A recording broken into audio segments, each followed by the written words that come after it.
नवरात्रि के तीसरे दिन मां चंद्रघंटा की पूजा की जाती है। देवी भागवत पुराण के अनुसार मां चंद्रघंटा का रूप अत्यंत शांत, सौम्य और ममतामयी है, जो अपने भक्तों को सुख, समृद्धि और शांति प्रदान करता है। इस दिन विशेष पूजा करने से आत्मविश्वास में वृद्धि होती है, जीवन में खुशहाली आती है और सामाजिक प्रतिष्ठा भी बढ़ती है। पूजा के फल स्वरूप लोग आपको अधिक सम्मान देने लगते हैं। मां चंद्रघंटा का ये रूप विशेष रूप से सरल और शांति से परिपूर्ण है।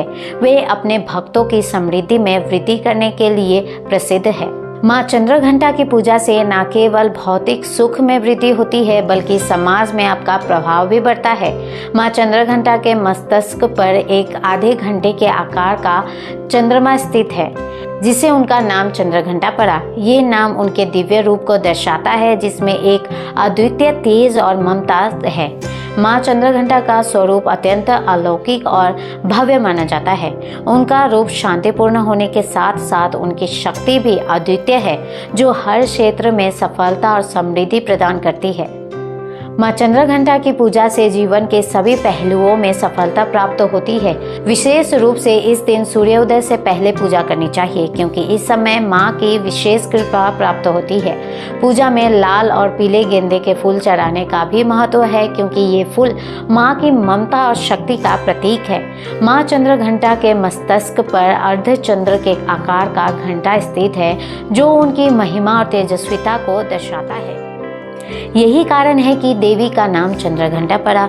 इस दिन सुबह जल्दी उठे और स्नान कर स्वच्छ कपड़े पहने। इसके बाद पूजा में मां को वस्त्र अर्पित करें। इसके बाद मां को कुमकुम और अक्षत अर्पित करें। फिर मां चंद्रघंटा पूजा के दौरान मां के मंत्रों का जाप करें। साथ ही दुर्गा सप्तशी और अंत में मां चंद्रघंटा की आरती का पाठ भी करें। इन सभी विधियों को विधि पूर्वक करने से मां चंद्रघंटा प्रसन्न होती है और अपने भक्तों पर अपनी कृपा बरसाती है। नवरात्रि के तीसरे दिन मां चंद्रघंटा की पूजा में खीर का भोग अर्पित करना सर्वोत्तम माना जाता है।